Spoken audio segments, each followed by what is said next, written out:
looking into the future and picking winners. From the NCAA tournament to the Masters, Wimbledon, the NBA, the upcoming baseball season, and more. This is the Bettor Sports Futures Draft on BSN. Here are your hosts, Corey Parson and Nando Fino. All right, what's up? Welcome to Betting the Futures, everybody, here on the Bettor Sports Network. Nando Fino, Corey Parson, taking you through a very unique draft. Actually, I think a lot of people are going to enjoy this because we're not just going around a horn, picking our favorite futures like a round table. We're actually drafting futures with a unique format, which we'll get to in a second. First, Corey, hello.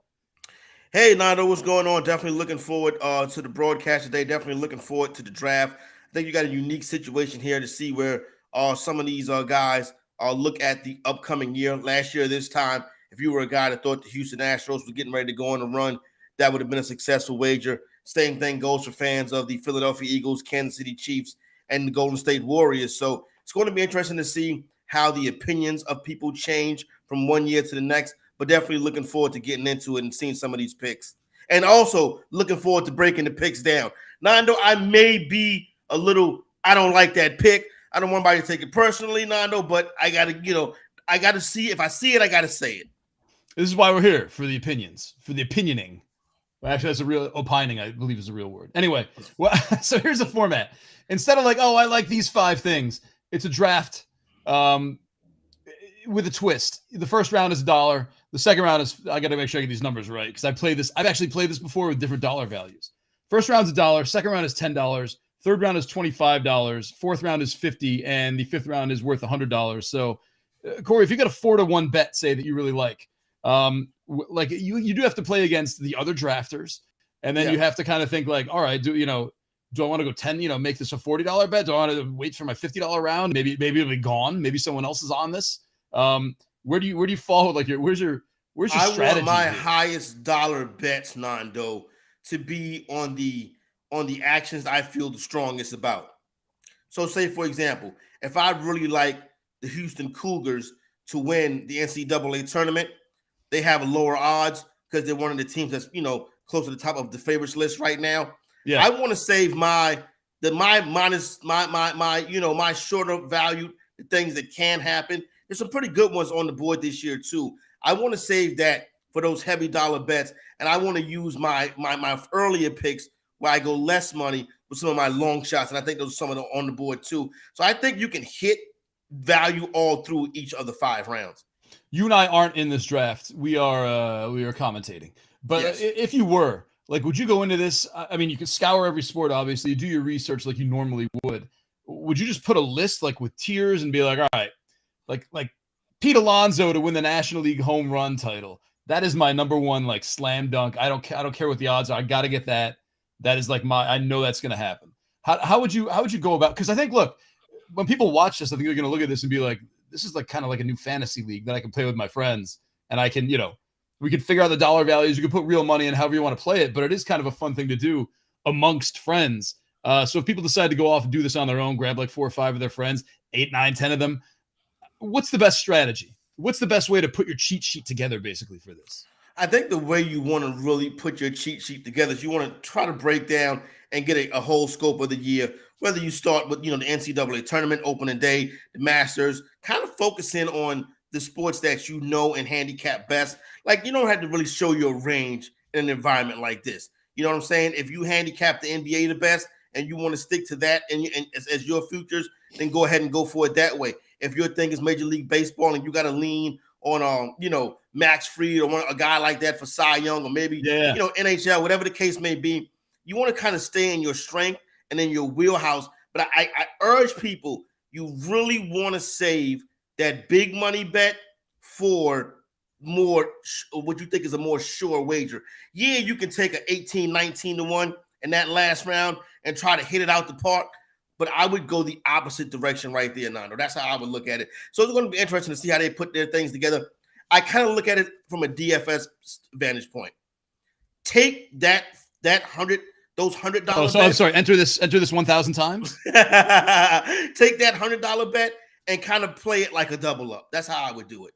And what are your thoughts on? I don't know if this should be in the rules. I don't think it should be. now that I'm thinking this through, I mean, I guess this is our own little land of, skipping through and making rules as we like. But like if I wanted to play it, like I'm going to put maybe 3 guys for MVP. Like let's say like Luis Robert, Aaron Judge, and Yordan Alvarez. Would I do that in rounds 2, 3, and 4? How is that disingenuous or is that smart? Well, it's not smart if none of them win the award. You see what I'm Right. saying? So yeah, you're putting all your eggs in one basket. Only one person can win the award, but you take 3 cracks at it. So that kind of gets you on the board, as you would say, and keep you from being, let's call it, bankrupt or on tilt by the time we get to the end of this draft or this tournament or whatever. So right. I don't know if I would go exactly that way, but that could be a way to do it, just to kind of, if everybody else craps out, then at least you got 3 shots at one winner of one award. Right. I mean, say you got your $10, $25, and $50 ones, and you get 4-1, 8-1, and right now maybe even like 16-1. Maybe you hit one if one of them hit. I mean, the key is you're right. One of them's got to hit. One of them has to hit if you do it that way. So maybe you want to spread it out a little bit more. I would really say kind of stick to your wheelhouse would be the way to go as far as what you like handicapping and what you think you have the edge on, because everybody's going to be different. We got different guys in here who handicap different sports. You got NHL guys in here. You got golf guys in here, Major League Baseball. So it's going to be interesting to see how it plays out. Keith Skopanich, Nick Durst, Tony LaBarbera, Tyler Soto, Adam Bernard. That's the order in which we're drafting, and those are the 5 participants that we have. Corey, would you care to handicap this draft right now as I plug my headphone back in because I'm a little excited? Well, hearing Tony LaBarbera's name. Knowing a little bit of what of who the guys are and what we have right here, and kind of looking through some of the things that are on the board. I don't know. Listen, I don't want to call anybody out or put a target on anybody's back, but having spoken with Nick Durst a couple times throughout the course of the year, I think he has good range. You know what I mean? What I worry about is him being a little too New York centric.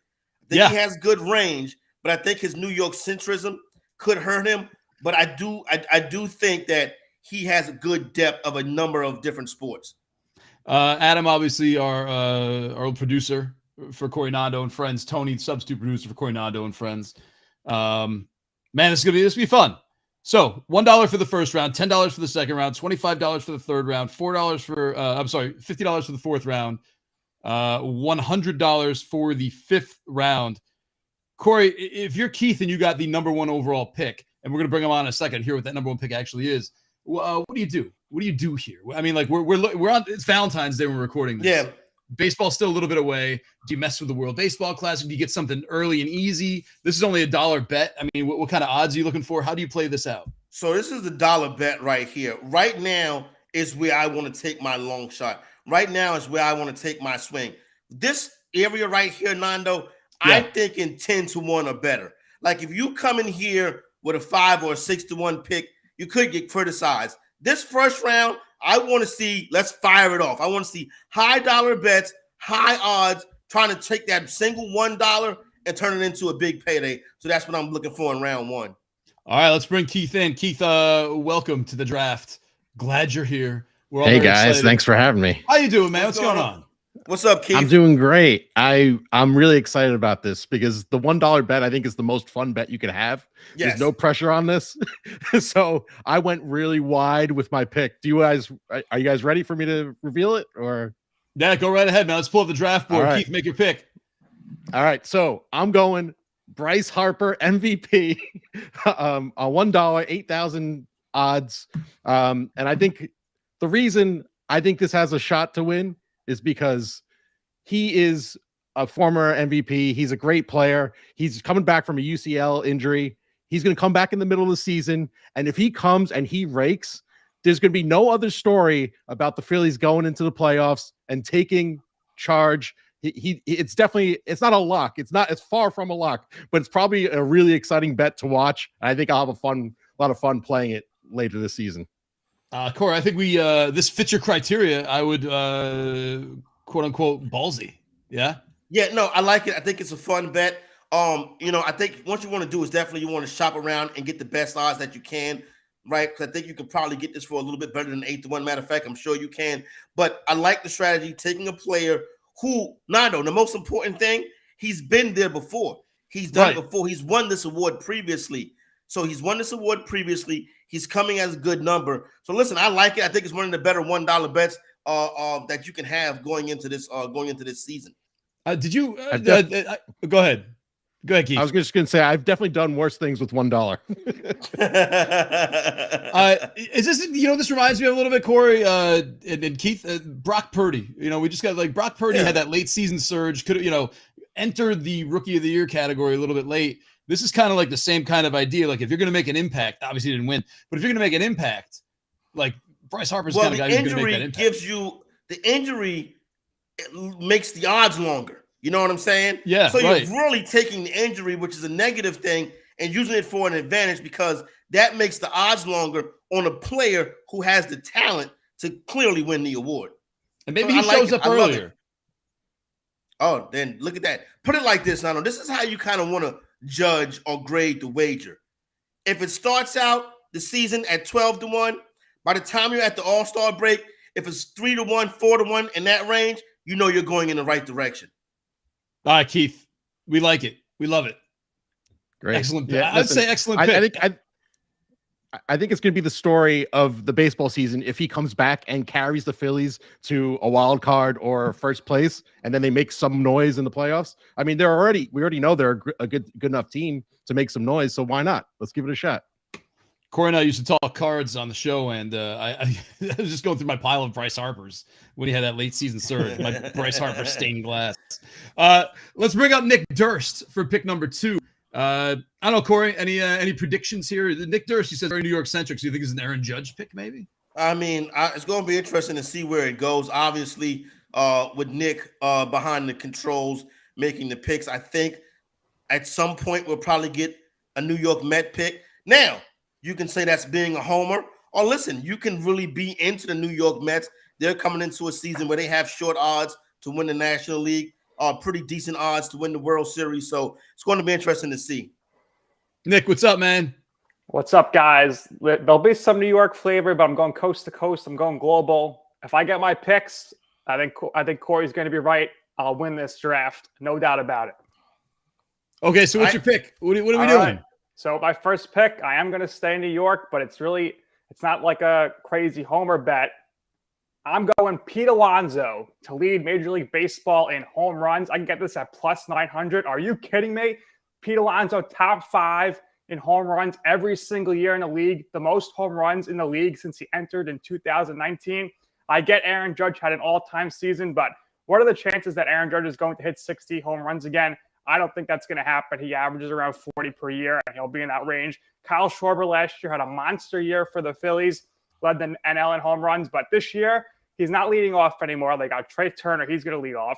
And then that means Schwarber is going to be pitched around. He's in the power spot, but Bryce Harper is not going to be behind him for the first half of the season. So they're going to pitch around him. I think this is a great value bet here for $1. Yeah, that's good research. This is fantastic $1 bet. And Nick kind of broke everything down that you like about the pick. Player who finished third in this category last year. You're getting him at an excellent number coming into this year. And see, now let's compare this wager to the Harper wager. Alonso is not starting off the season hurt. So he has that advantage right there in this wager that he's not banking on a player that's already injured. So if Alonso, who's starting the season healthy, can remain healthy, this is one right here where you can see by the All-Star break, this goes from 9-1 to about 2 or 3-1. This would be interesting. I remember when I did this the first time, a few years ago, whatever. I had picked Alonso to win the National League home run title. I was just trying to pull up the futures. It's not up yet, at least not on DraftKings in my quick check. But Nick, would you be at all tempted, like later on, to double down and do Pete Alonso to lead the National League in home runs? Like it's so. I mean, it's probably not great odds because absolutely. I mean, if you think he's going to win for the whole league, then you have to double down with the NL. I think what I would be more tempted to kind of double down with here would maybe be Alonso for NL MVP. He led the league in RBIs last year. It's a long shot. For some reason, he doesn't really get too much credit. He hits pretty average. 270 is a pretty good average, but with Goldschmidt and Arenado and Freeman, his defense kind of gets pushed down. So that's kind of where I maybe would double down more. But yeah, I went overall MLB here because it's a longer shot, and for $1, let's make that money stretch. All right, nice. A couple nice picks early on. Tony LaBarber's got the third pick. So far, we got a couple National League MLB picks. Remember, this is a draft open up to basically anything. Yeah. Tony. Well, Tony's coming up in a second. Tony will be up here in 1 second. Tony, what's happening, man? What's up, fellas? Tony? Tony, What's up, are you gonna triple this up with a MLB bet, or what direction are we going in right now? No, I'm going to throw it over to the NBA, and I am going to go with Ja Morant to win the MVP at plus 4,500 odds. I'm just going to turn my microphone off and take these off and let Corey go ahead. Go ahead. Now, listen, everybody knows I'm big Ja Morant fan, big Ja Morant supporter. Obviously, Morant, he has some things in his favor as far as, the team he plays for, the Memphis Grizzlies, could finish the season as a top seed in the Western Conference. If he does that, you'll see those odds come down. The talent, the way he scores the basketball, he's clearly the man on the Memphis Grizzlies, who are clearly one of the better teams in the Western Conference right now. Now, here's the thing. I think Morant has an MVP in his future. I don't believe this is an MVP season for Morant. Now, if I'm going to take a shot in the first round, it's going to be the time to take the shot. You take that $1 bet, you put it on Morant to win the MVP. Now, you're dealing with Jokic, you're dealing with Embiid, you're dealing with Giannis. You never know. Jason Tatum gets hot again. Now, for the Throw bet LeBron to hit, narrative, man, right? LeBron for the narrative. Now, for the bet to hit, Morant is going to have to be very good down the stretch of the season. The Grizzlies getting that 1 seed helps him, but I think it's a tough wager to hit. But I do like the pick. So part of my Ja reasoning Morant with that is going to be the NBA MVP fatigue with Jokic. So that's kind of with the Joker. That's kind of my thought behind throwing it out there. It's only $1, getting that value out there. And then we've had the Joker win it the past 2 years, Giannis 2 years in a row before that. So you go down the board and throw a little bit. Ja's averaging career highs in points, rebounds, and assists this year. So make a little run towards the end of the season. You never know. Yeah, Corey, that kind of happened actually with it is my belief that there was Shohei Ohtani fatigue in baseball. I mean, Aaron Judge won the MVP, but he doesn't pitch. You know what I mean? Like at an elite level. I don't know. That could be. I don't know if that works for the NBA side. Baseball writers seem a little more haughty than the NBA ones. But. Well, here's the thing: Embiid can get hurt, Jokic can get hurt, and what we've seen in the NBA is that award can change in the second half of the season, as fatigue and injuries come on. The fatigue of the voters. I think, though, when it comes to the fatigue of the voters, I think it benefits somebody else. I don't want to say no names. I don't want to editorialize. The pick could still be on the board. So I think it benefits someone else more so than it benefits Morant. All right, let's see what happens. Let's go to Tyler Soto next with the 4th pick in our futures draft. A couple baseballs, 1 NBA. Tyler Soto, what's up, man? What's up, guys? How you guys doing? First off, left hand up for the Commanders. Sad season. Hope they rebound. I hope you're not going there. No. Not going there. But I will say, we are going to go back to baseball with my pick. It's going to be MLB centric. All right. Let's have it. All right.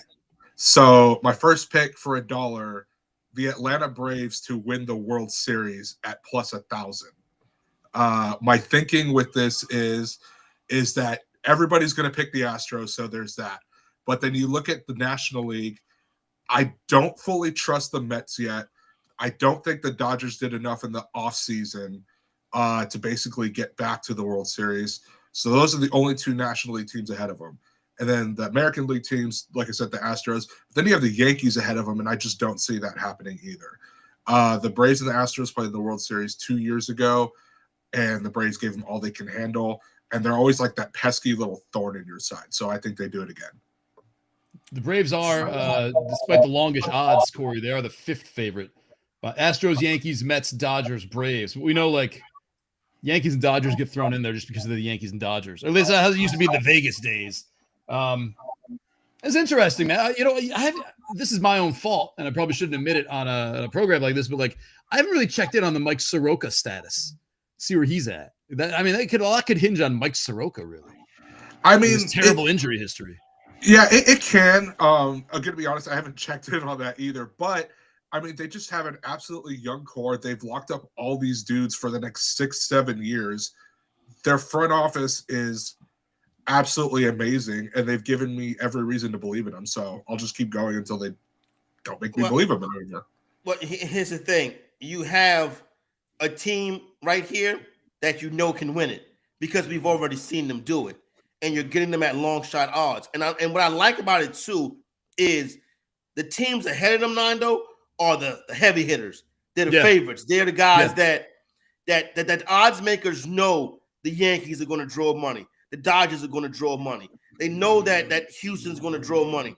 You know that the Mets are going to draw money as well. So now you come to Atlanta, kind of floating under the radar behind those. I guess we call them the blue bloods of Major League Baseball wagering. You got Atlanta hiding back there, who's already won a championship. The Mets haven't done it. The Yankees haven't done it. So that right there should show you that it's a good wager, and I think it closes out a solid first round. What I like, Nando. Well, we got one left. We got one more left. So far, everyone is stuck to the script as far as taking that big shot with that $1 wager. All right, Tyler, this is not a snake, so we'll see you in a little bit. A lot sooner than it would have if it were. Adam Bernardo, producers coming up. Corey, real quick, I just want to these MLB futures odds. I'm looking at DraftKings. Astros, Yankees, Mets, Dodgers, Braves, Padres, obviously. Then it's the Blue Jays, and then it's the Seattle Mariners. Yeah. At 17-1. The Seattle Mariners are the 8th most likely team to win the World Series according to betting odds right now.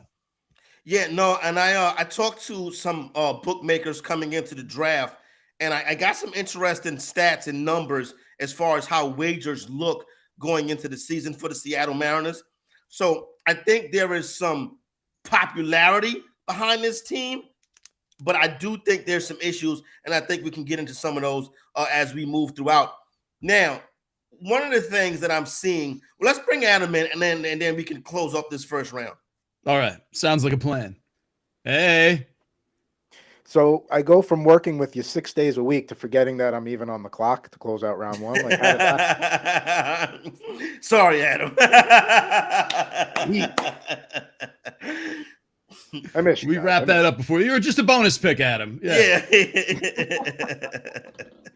Well, Adam, where are you going here? Are you staying true to the 8-1 or better odds for the first round? Close to that, yeah. I'm actually gonna, and I know, stick to your wheelhouse with your strengths, and there's definitely gonna be some hockey picks later. I'm gonna go NBA here, and I'm gonna take the Milwaukee Bucks to win the championship, the NBA championship at +600. When you look at and Corey, you are somebody that gets a lot of mileage out of your NBA League Pass, so please cut me off this NBA layman and tell me if I'm wrong with anything I'm saying here. The West is going to be an absolute dogfight, rounds 1 through all the way to conference finals. Yes. Okay. In the East, there legitimately is 3 teams that could win it. Cleveland is more likely to be in the mix next year. It's Boston, Milwaukee, or Philadelphia out of the East. And I would say that Philadelphia is not really in the mix because of their head coaching situation. So, no. So, what the Bucks, I like to, well, here's the deal. Let me break it down like this.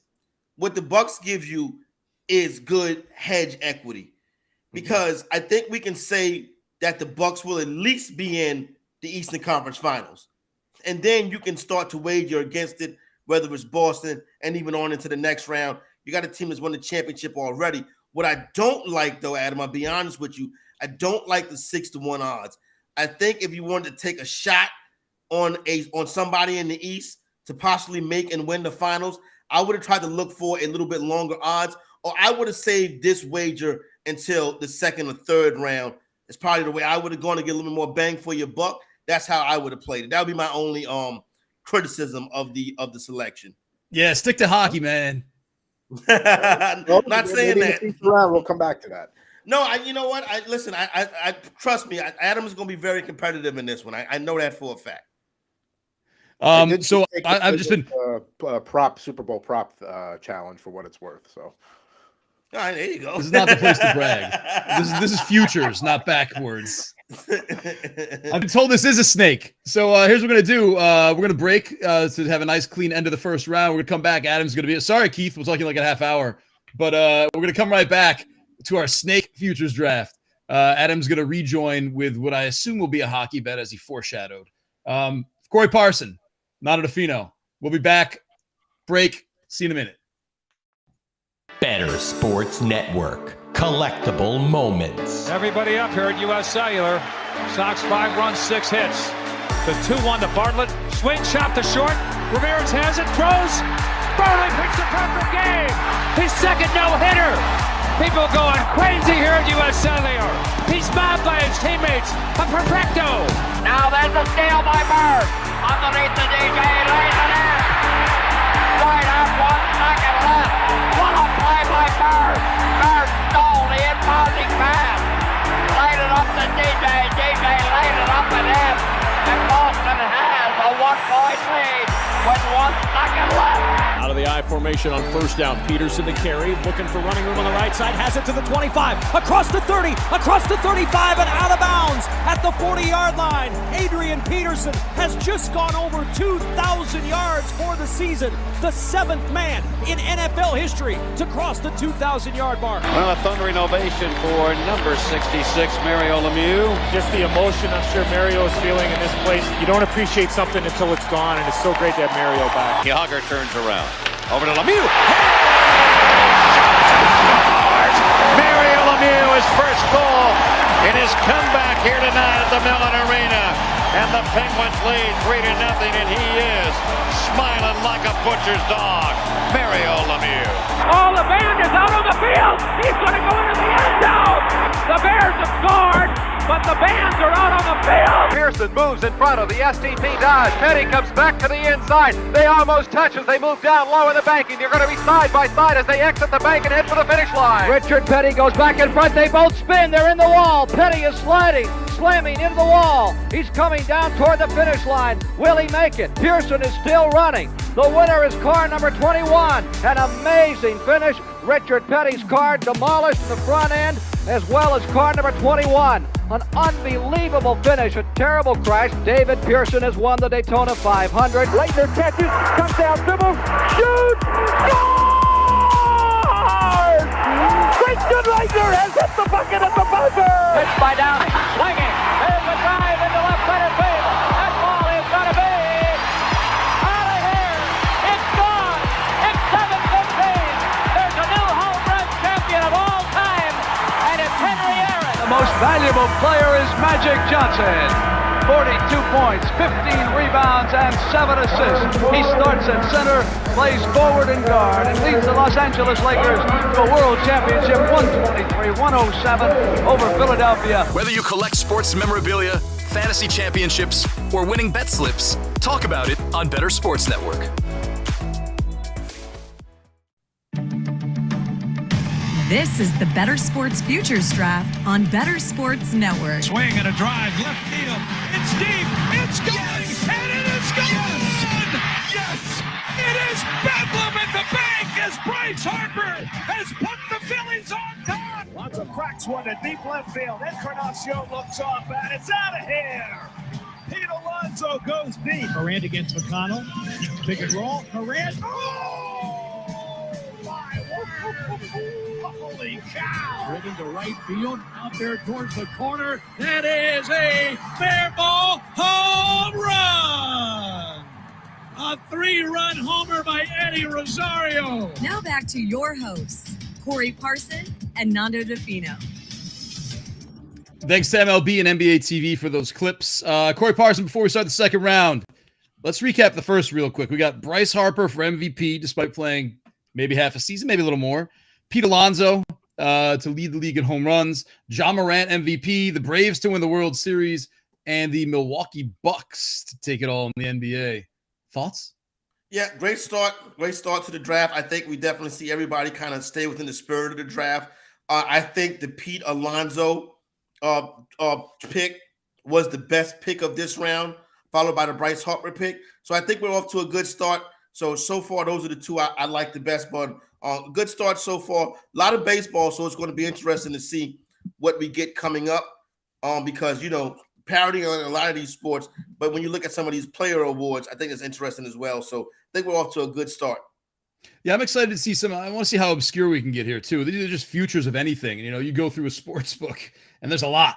You could do darts if you want. You can mess around with cricket if you'd like. And there's some fun odds there that maybe attract some fun people. All right, we're snaking this draft, so let's go back to Adam. This is the $10 round now. Corey, what's the move in the $10 round? We do some 4-to-1 stuff.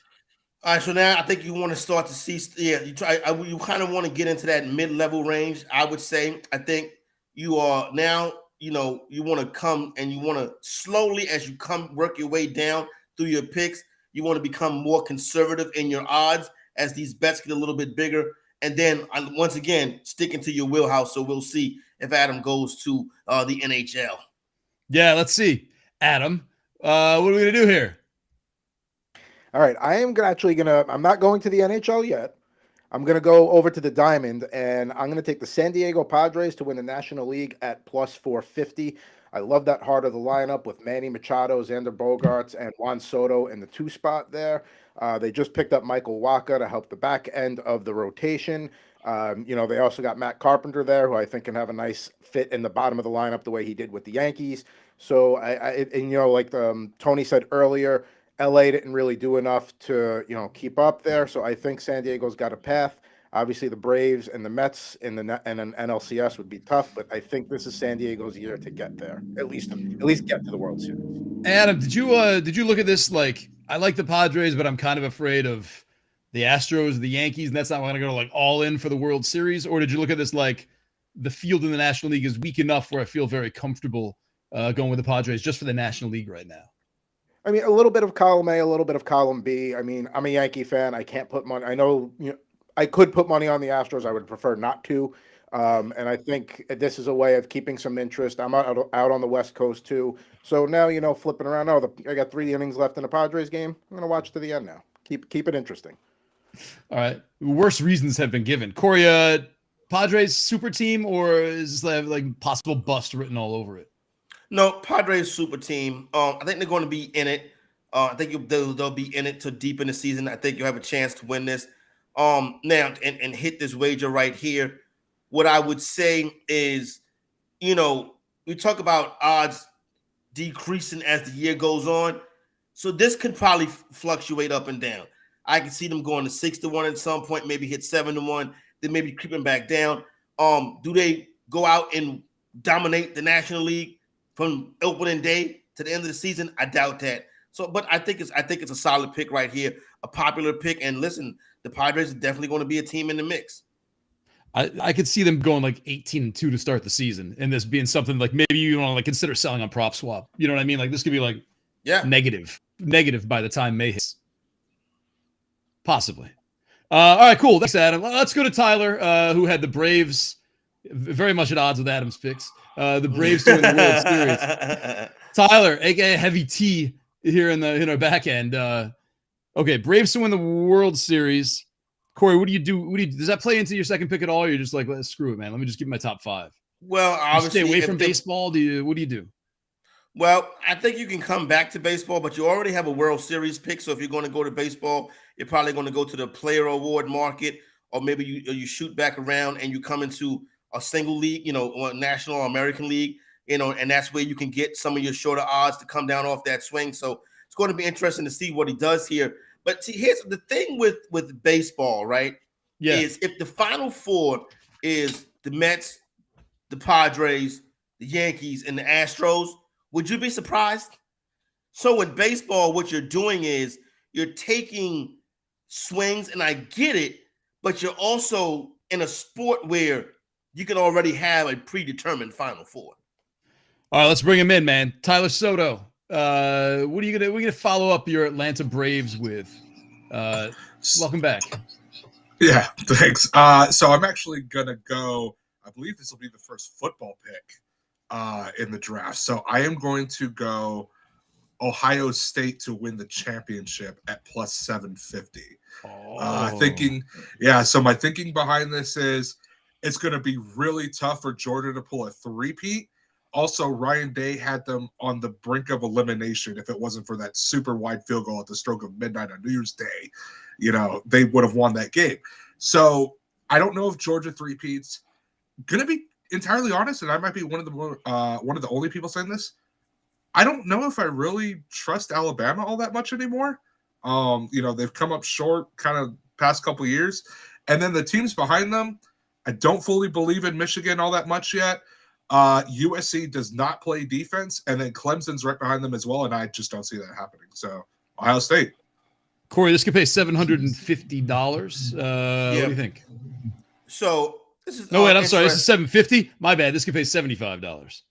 So I would have. Let me give you a little bit. This is how I think it's not my favorite pick. Let's be honest, off the top, it's not my favorite pick. Now, Ohio State should be in the college football playoff, which is true, right?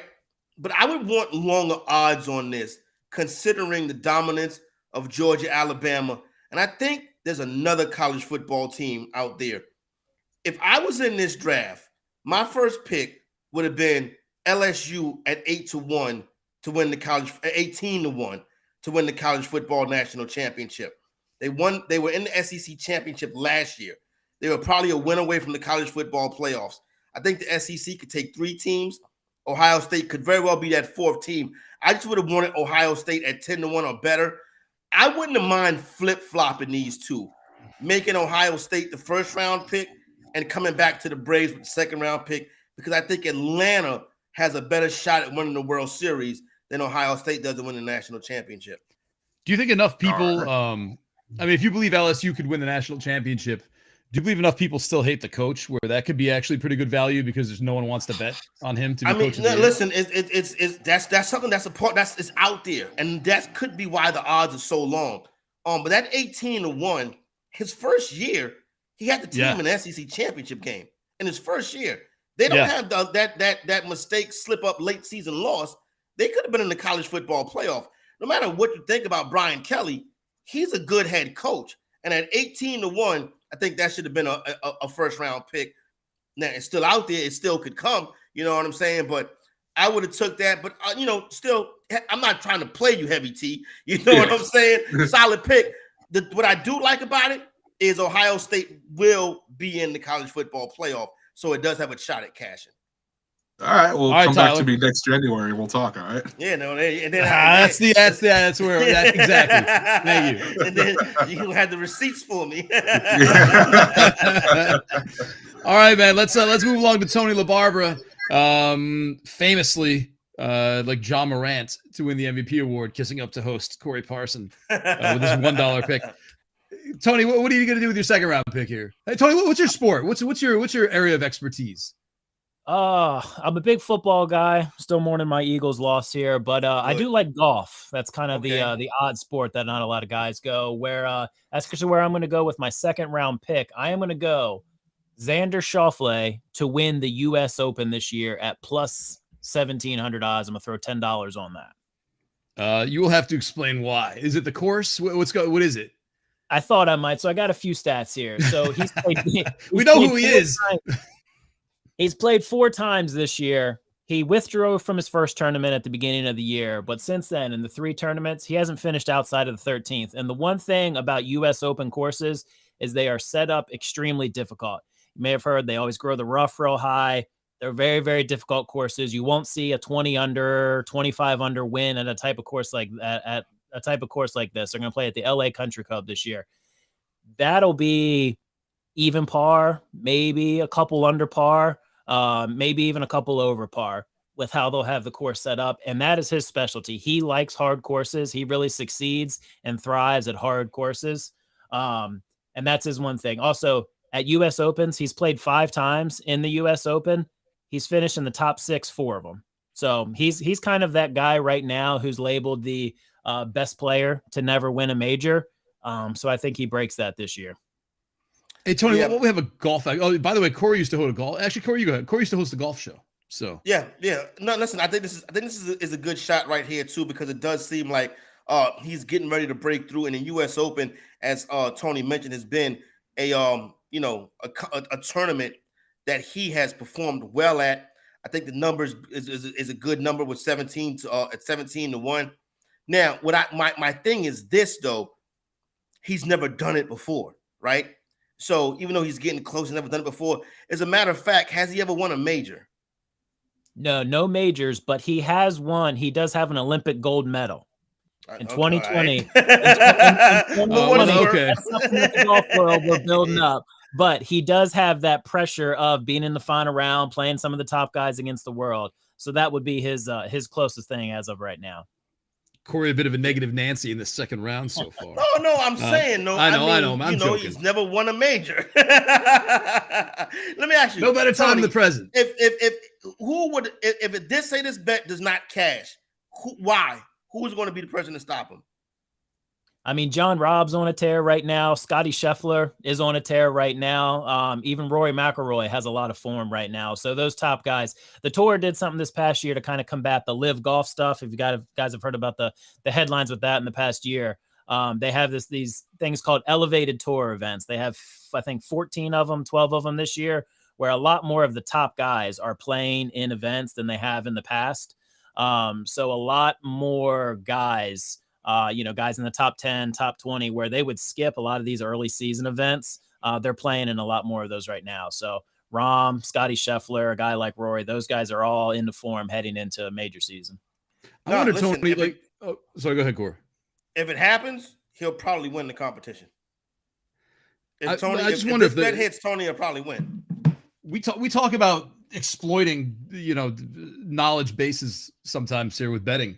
I just wonder, like, if you have a theory about, like, what Tony's talking about, live versus the tour, and you roll with it, maybe you have like a few months of being ahead of the crowd and ahead of the odds right now, like how these things are going to play out. Maybe the elevated tournaments is the way to kind of attack it. I don't know. Anyway, you know me, Johnny Golf. All right, thanks, Tony. Let's see it a little bit. Tony at the wheel in the middle of the round here. Let's go to Nick Durst with his $10 bet. Nick took Pete Alonso to win the home run title in his first $1 round. Nick, what's up, man? Well, I want to thank Corey for saying that I had the best pick of the first round. I tend to agree, obviously. We'll see here in the second round. I'm going right up your alley, guys. And this is where it comes into knowing your competition. I got to make this pick before we get back around to Adam. I'm going with the NHL, and I got to take the Boston Bruins to win the Stanley Cup at plus 450. Here's the reason why, guys. Best team in the NHL this season with over 80 points. No other team has 80 points on the season. They only have 8 losses this season. We're already well past the All-Star break here by a week or two. They've scored the most goals this season in the league. They've given up the least amount of goals this season in the league. They're the favorites right now in the NHL to win, but I'm getting great odds here for a $10 bet. It's better value here than betting on one of the favorites in the NBA or in MLB. So I'm very comfortable here taking this pick here at this time. Yeah, Nando. The NHL. I don't know, Corey. Yeah, and listen, I don't want to sound like, you know what I mean? Like, how you do the draft day grades, you know what I'm saying? Like, I don't want to sound like I'm patting my own back because I handicapped this as Nick was going to be an issue. This right here is the best pick so far, right? And you got it. The Bruins to win the Stanley Cup. Nando, this is good enough to be a 5th round pick because this has been flying under the radar. They are running away with the NHL this year. He mentioned the 80 points. They had it in 47 games. It's like this is almost like in a special historic season that the Boston Bruins are having right now. So this is a very good pick right here. I thought to myself when I was handicapping and going through some of this stuff, and I saw this number, and I was like, I would have thought this would have been minus money the way the Bruins are playing right now. So good pick right here, but also good strategy to kind of stay away from Adam with it. You know what I mean? So because it could have been something that hit his board. And you're right, this is better than any NBA future you could have made right here. Yeah, absolutely. And like you said, I was shocked to see plus odds. I thought it was going to be minus, but I'd rather take plus 450 on the favorite in the NHL than say plus 350 on the favorite in MLB, because MLB is a crapshoot. NBA, the same thing. A lot of teams that can win in those two leagues this year. Corey, here's an interesting thing. We now have 5 team futures and 4 player futures. So as we move along to Keith, we were tied right before that. So I wonder, like, this is kind of like going back and forth with team player, team player, team player. Let's see which way Keith goes here at the end of the snake. End of the second round. We'll hit a quick break. We'll come back to we'll hit the end of the we'll come back, recap the second, hit the third with Keith back up. But Keith, what are you gonna do with the partner to this Bryce Harper? Corey, I mean, how much risk can you bake into these picks right now? Like, Bryce Harper is a risky, ballsy pick. Do you have to come back now and be like, this one's going to be a little more grounded, I think? I would think we would go a little bit more grounded right here, but Keith is approaching the podium, and let's listen in. He keeps laughing already, so I don't think Listen, I'm gonna start off this before I even make my pick. I'm gonna criticize everyone's first round pick. If you want to be safe with your bets, why don't you just put your money under a mattress? Because, like, let's be honest, like, you're gonna win $10 on a what did Nick bet? I'm sorry, I can't see it from here. The Brewers win the Stanley Cup, and Peter. Why you bet $1? Why even bet the dollar? It's like you're gonna win $10. But all right, so my next pick, it is a player, so I'm keeping with the rhythm of everything. How about that? He did not win an Olympic gold medal, so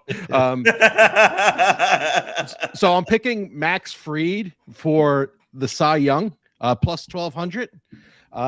And listen, he was number 2 in Cy Young voting last year. He lost to Sandy Alcantara. The only difference between him and Sandy Alcantara, if you look at their stats, it's the batting average of balls in play. He has a 290 batting average of balls in play, as opposed to Sandy Alcantara, who's 230. I think Sandy Alcantara comes back to earth. I think Max Fried is better than that. The average batting average of balls in play is 300. I think he's going to go back down. He's going to be in contention for that. I'm a Mets fan. I'm a self-loathing Mets fan. Max Scherzer isn't going to win it. Justin Verlander isn't going to win it. So I'm going with Max Fried because, listen, he's got the potential to pull it off. Well, at least you know the 2 Mets won't win it. They'll be hurt. And I see your Jets blinking in the background. But I do think this is a good pick right here. You're getting these 12-1 odds, good odds on a good number. Like you said, finished second last year, finished 5th in 2020. Plays on a team that's going to be relevant deep into the season. I like this pick a lot. I find it interesting that a Mets fan it's almost like, if we didn't know better, you were trying to jinx all the other teams in the division with their Bryce Harper for MVP and Max Fried for Cy Young. Like, yeah, okay. That sounds great. Sounds like a Mets fan. $11 for a World Series, it's worth it. No problem. Fake money. Yeah, this works out well. Yeah, it does. All right, let's take a quick break. We'll come back with the third round. That's a $25 round. We'll kick it back off with Keith. Corey, real quick, any thoughts here so far? Like, have you, like, I got a little grid going, but I haven't really been able to map out who I really like the most yet. I think with the teams 1 and 2, Keith and Nick, I think have both come out strong. And these first 2 rounds, going to be interesting to see where they go with the next 3 picks. And then we'll see if Tony, Tyler, and Adam, can possibly find something to hit a home run, no pun intended. So listen, so far so good, but I think Keith and Nick are battling it out right now as far as perception of the picks so far. All right, we got the $25, the $50, and the $100 rounds left. We're going to take a quick break here, betting the futures on Bettor Sports Network. The Playbook with Fensty and Ronis, presented by FantasyAlarm.com. The only person, I've said this to you before, who I believe back then, of all those power hitters who truly was clean, Ken Griffey Jr. I mean, I think so when he got hurt. We'll never know that for sure either. Nah, dude. We've seen guys who were not big take substances. That's true. To get busted. So it's not about that always. I hear you. It's just, don't you think with the way his career kind of went, you would think that he didn't take anything?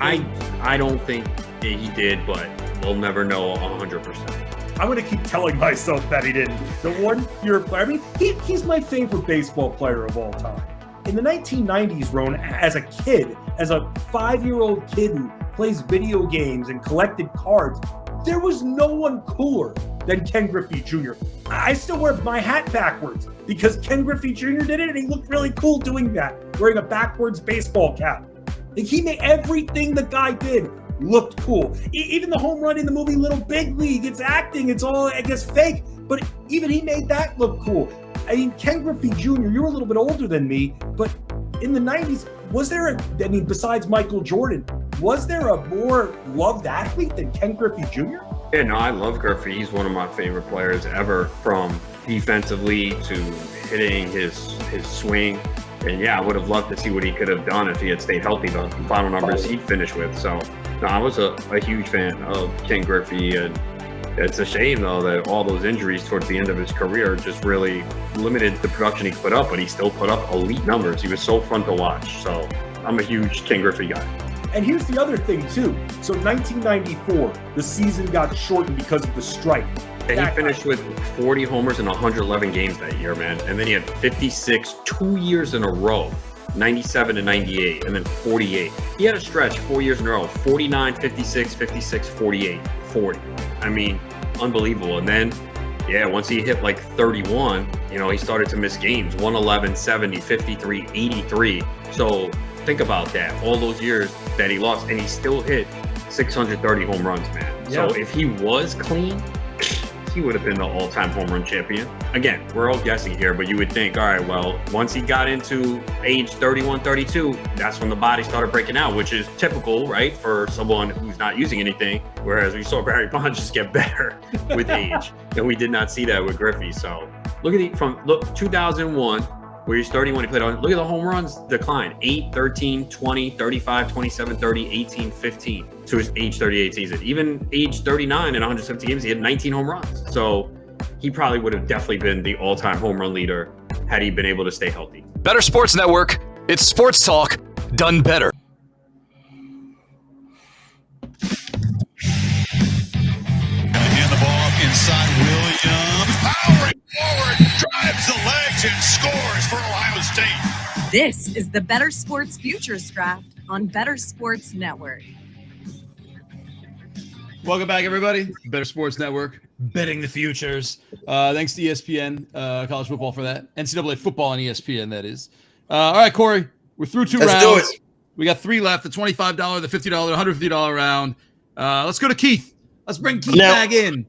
Keith, what I notice is we're starting to get some Keith and Nick. I feel some tension. I feel some chippiness. I think we've identified two people that kind of have targeted each other. So it's going to be interesting to see if they start taking shots at each other throughout the course of the draft. Keith, you are up for pick number 3. Listen, so someone stole my $25 pick. I think it was Tyler with the Padres to win it. But I'm going to another super team, and that's going to be the Phoenix Suns to win it all. Plus 425.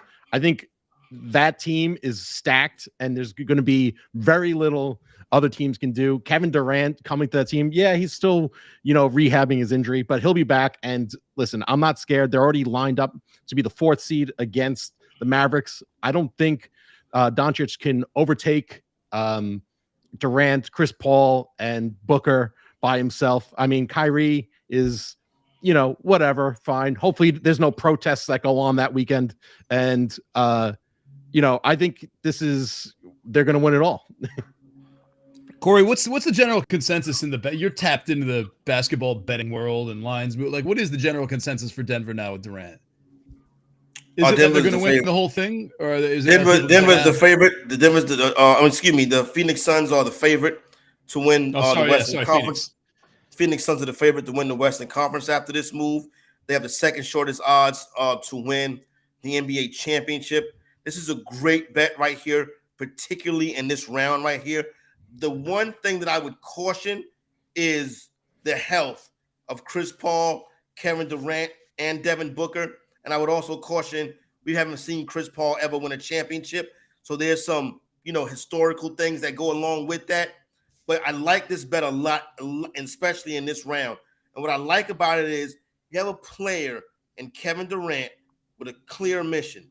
He wants to dethrone the Golden State Warriors as the Western Conference champions. And now you put him on a team that can do it. I like this pick a lot. All right. And it's good hedge equity. And it's good hedge equity too, Nando, because they'll be in the conference finals. So you can hedge against them. You get to the NBA Finals. So this is a good pick. It's a good round for this pick. Keith, you're balancing out. You've gone Harper, half a season MVP, Max Fried, which logically was very sound at 12-1 was great. And now the Suns, right after the Durant trade, being yeah, they're going to win. I see how we're almost normalizing as we get closer to the big money rounds here. Yeah, I'm definitely getting. Go ahead. Sorry, go ahead. No, I was just saying it's going to get a little more conservative as we spend more money, I think. Yeah. Let's go to Nick Durst. Nick's got Pete Alonso. I wrote this all back. I got the backwards and the forwards because of the snake here. Pete Alonso and I want to see the Bruins to win the NHL Stanley Cup. Nick, what's number 3, man? I'm a little surprised Keith didn't go with a Washington National for Rookie of the Year, just staying in the NL East there. But Keith's coming for me, so I'm going to count out CJ Abrams. Keith's coming for me, so I'm going to counteract his last pick, and I think my pick here will cancel that one out, which will ultimately be the reason why I win this draft. I'm going with the Denver Nuggets to win the Western Conference at plus 325. This is the best team in the Western Conference. They're going to get the 1 seed. You know what I'm saying, Corey? They have the best player in the NBA, the MVP, Nikola Jokic. He deserves a 3-peat. He's the best player in the world right now. And there's a ton of reasons why here. The Warriors, they're actually going to miss Wiseman a little, who could have attempted to guard Jokic. Maybe not too successfully, but at least the big body in there. And you mentioned it a minute ago here. What Durant, Devin Booker, Chris Paul, what they do best in the playoffs is they get hurt. They're going to be hurt. No doubt about it. Happened last year. These guys, none of them have played over 40 games this season. The most is Durant at 39. The same can be said about Kawhi Leonard and Paul George. They're going to get hurt as well. They always do. The Lakers, they won't even make the playoffs. And if they do, Anthony Davis, he'll get hurt too. So a lot of injuries there. It's an easy path for the Nuggets to the finals, I think. When push comes to shove, Kyrie Irving is going to do what he does best, and that is implode the team somehow. So for my money here, I think there's some good odds here for a $25 bet. Listen, this is a solid wager right here. Now, I would put Phoenix and Dallas in the Western Conference Finals, right? I think the Nuggets are the odd team out. You mentioned the injuries. Nobody gets more hurt than Michael Porter Jr., but obviously Jamal Murray and Jokic are the big players right here. Right now, currently, the best team in the Western Conference for the majority of the season after the trade deadline. I think you see a shift with Dallas and Phoenix, but still solid right here. I think these first 2 picks of this round, Nando, the Phoenix pick by Keith and the Nuggets pick by Nick, will probably determine how this draft finishes. How this contest finishes. We're starting to talk about this is $25 round for the multiples. For those of you just joining us on this, as the drafts go round by round, we increase the dollar value of the bets. So you do have to play around a little bit with the odds versus what you can turn it into. Yeah. These are big multipliers, I guess, right now. Yeah. So you'll see it. Listen, and then you got it. It's like this. The Suns can't win the finals without winning the West. Right. And in order to win the West, the Nuggets have to be in it. So you see what I'm saying, Nano?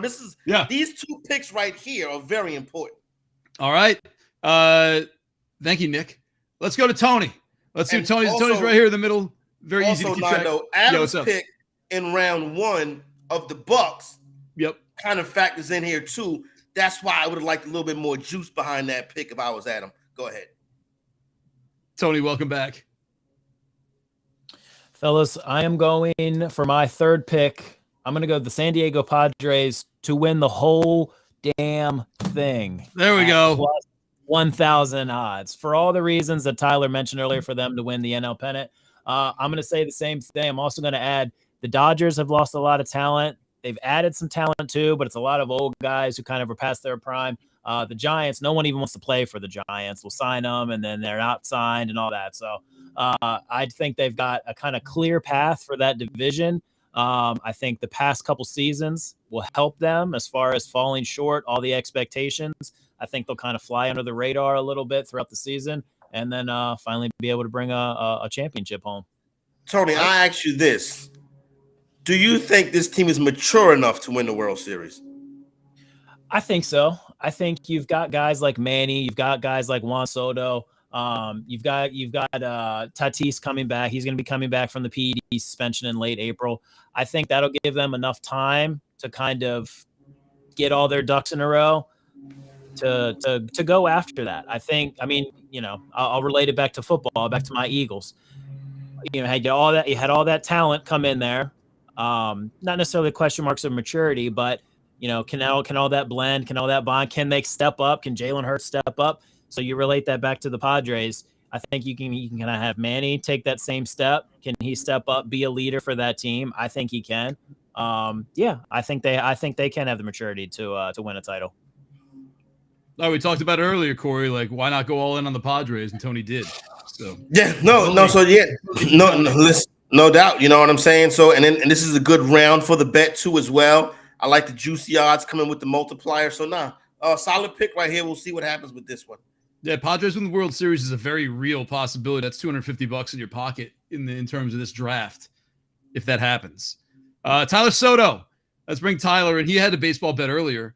By the way, we're leaning a little more team now here, Corey. 3 team bets all in a row here as we get into the real money. Hey, Tyler, what's happening, man? How are you? Where are we going? What's up? All right. So for my third pick, it's not going to be a team. It's going to be a person. And this is the one where I decided to put it in the third round. It is my longest odd. So if it hits, great. I won some money. If not, I didn't lose a whole lot. I only lost $25.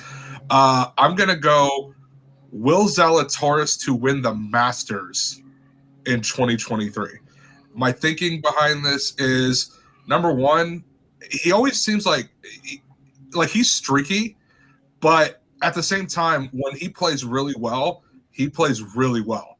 And the other thinking behind this is he's only played the Masters twice, but in both those times, he finished in the top 6. The first time he did it, he finished second. So I feel like at this point, it's only a matter of time. He's kind of due for it. So I think it's going to happen. Corey, who has a better golf argument here? This one right here, it's got some legs. And then it's at 19-1. This guy's going to win a major. You know what I'm saying? And he's probably going to do so shortly. Won the St. Jude's championship last year. 3 runner-up finishes in major championships. 19-1 to win the Masters. I like it. I like it in this round too. This is a difference-making pick right here. And I think it has a better shot at 19-1. Let's put it like this. That Sunday morning, the last round of the Masters, this won't be 19-1. Yeah, that's what I was thinking too. I kind of like this when you put it against Xander Schauffele in winning the U.S. Open, because you're talking about a guy playing the Masters on the same course those 2 times. It's going to be a 3rd time on the course. Whereas Xander Schauffele is playing in a style.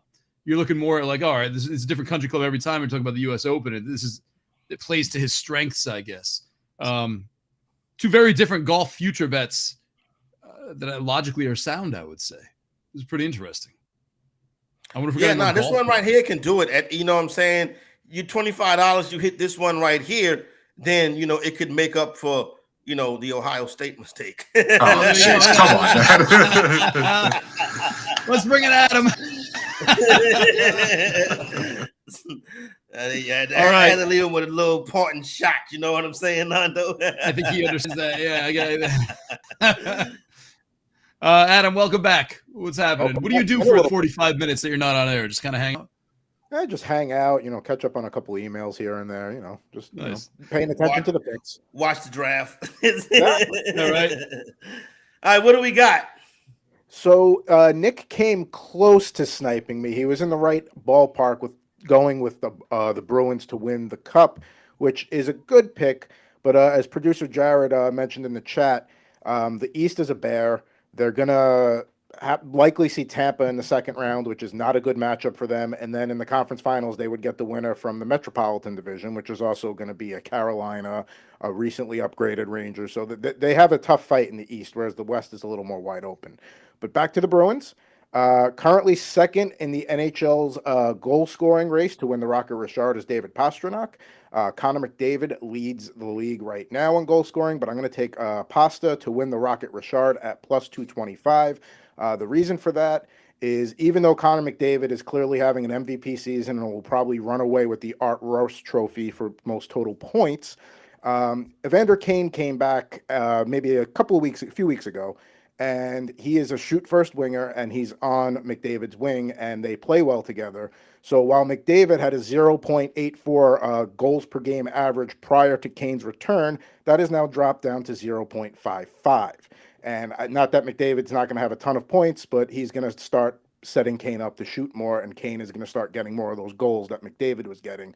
Meanwhile, if you look at David Pastrnak, who's already got 38 goals on the year and is averaging 0.79 goals per game, he leads the team with 38 goals. Next on the team is 16. So the offense clearly goes through David Pastrnak. The Bruins are going to continue to roll here. I like the Pastrnak to win the Rocket Richard at plus 225. I like that. Yeah, Adam, I really solid. Go ahead, Corey. Solid right here as well. Good explanation. Good way to break it down. I did have some. I thought, listen, McDavid is minus $2 favorite to win the award, but with the return of Kane, you broke that down well. This $25 round, I like it being in this round as well. If maybe you could have started off round 4 and put a little bit more juice behind it, but I'm quite sure his next pick is going to be just as good. You know what I mean? So solid pick right here, Nando. Executive on ice. We whatever. I'm got it. You know what I'm saying? Actually, I got a follow-up question for you, Adam. I love the Kane logic. If I'm a bettor and I don't like Pastrnak, is there a alternate choice of someone who if you just love the reasoning behind Evander Kane coming in and messing things up for McDavid, but you don't love Pastrnak, is there another player dangling out there who maybe plus 500 with a shot, something like that? So Jack Hughes from the Devils, if he didn't get hurt and is going to be out for some time, he would have been a good guy to look at to throw some money on. Tage Thompson from the Sabres has cooled off a little bit. Mikko Rantanen is the guy in Colorado. He that's been their leading goal scorer this year. With injuries that they've been dealing with, so the offense has kind of been running through him. But I think at this point it's a McDavid, Pastrnak. One of those two guys are going to be your best bets. Still plus value. All right, cool. Let's take another break. When we come back, we're going to get into round 4 and 5. It's $50. That's real money, Corey, putting on these things. Listen, stakes starting to get a little bit higher now, so we'll see what happens. What do you predict? Do you think we're just going to get conservative, normalize things a little more, or is someone just going to be like, here's my 15-1, and I'm going to win the entire thing if this hits? I think the wagers will get more conservative, but I still think that even though the wagers will get more conservative, going to be interesting to see what teams or players the drafters rely on to hit these higher dollar wagers. I wonder if we see more as we've been pretty even with, I think, players versus teams in terms of futures. Do you think it's going to skew a little bit more to teams now because, they're a little more reliable, I guess, than just trying to pick a player in a race kind of thing? I think so. I think we'll see more teams here, and I think we'll see more of the blue bloods of the sports world. Stand by. Betting the futures on Bettor Sports Network. We'll be right back after this. Monday Night Rants with Edward Rouse on Bettor Sports Network. Do you believe in the Madden curse? Do you think that's a real thing? I did. Now, I don't think it's as big of a deal anymore, but it was a real thing for a solid 10, 15 years. Yeah, it was Sean Alexander, LaDainian Tomlinson, Peyton Hillis. LT was never on the cover. I know that. Was he not? I thought he was one. Okay, well, you do know all the covers of everything. Yeah, okay. So if you want, I could do this real quick. So Garrison Hurst is the first official Madden cover athlete, 1999. 2000, I believe they still put John Madden on the cover. And then 2001 is where it all started. So 2001, you have Eddie George. 2002, Dante Culpepper. 2003, Marshall Falk. 04, Michael Vick.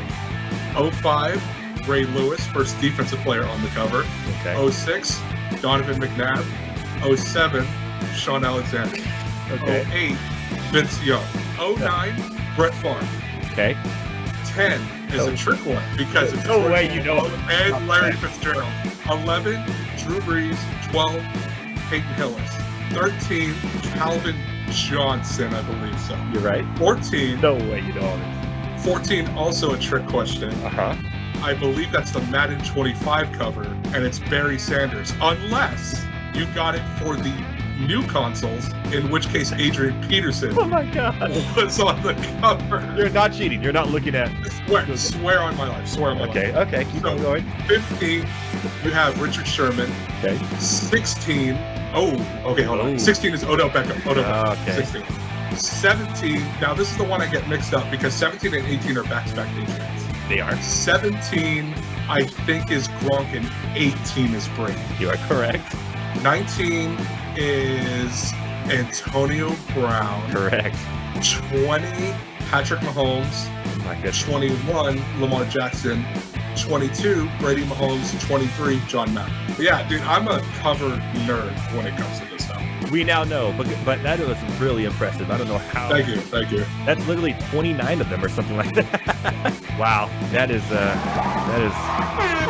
You did not miss a single one, and you even got the special editions where they had 2 people on the covers. Monday Night Rants on Bettor Sports Network. This is the Bettor Sports Futures Draft on Bettor Sports Network. Jokic setting screens. Ball fake with 9, stuffs it home. Here are your hosts, Corey Parson and Nando Fino. Welcome back, everybody. Bettor Sports Network, Corey Parson, Nando Fino. Thanks to the NBA for that footage. Well, I guess the audio. I don't know, footage could be audio. Can it? I don't think so. I don't know how that works. Whatever. Yeah. Anyway, welcome back. We're picking futures across the sports, whatever you love. Just to recap real quick, we're going round by round. It's a 5-round draft. It's a spin. It's a spin on the typical, I like this. First round's $1. Second round's 10. Third round's 25. Fourth round's 50. Fifth round's 100. Corey, before we jump back in with Adam, do you feel like maybe the first round, like maybe they should have like the first round should also be like 25. Maybe the first round should also be 100. God, it's, to me, like, what's 8-1 betting $1 on it? You know what I mean? Or maybe the first round should be like a parlay, or have everyone build a parlay or something to make it more than like $8. Oh, maybe you can have each contestant assign their dollar value to the bet themselves, as opposed to placing it in a round. That is a way that you can go about it as well.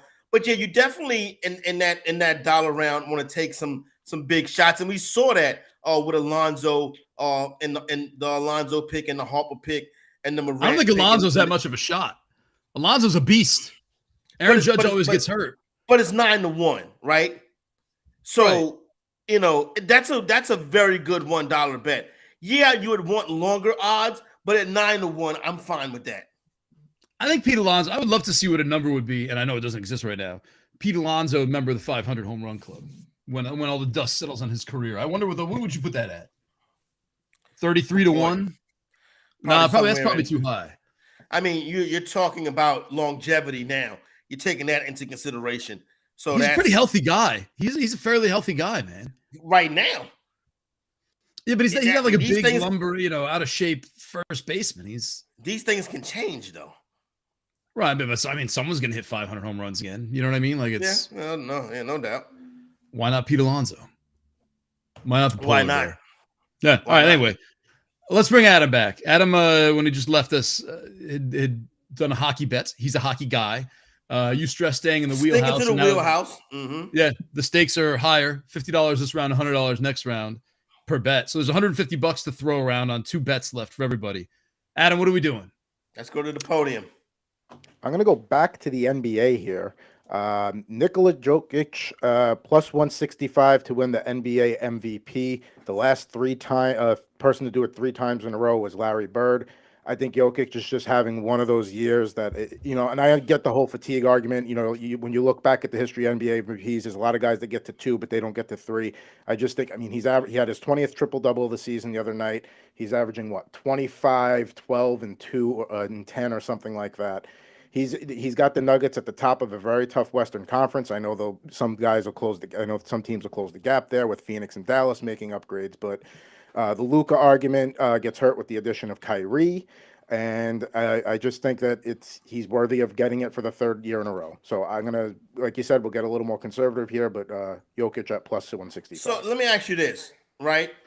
I think you kind of led with the issue.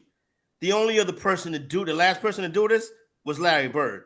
Now you're in rear ear when you're talking 3 straight MVP awards. That is Larry Bird territory right there.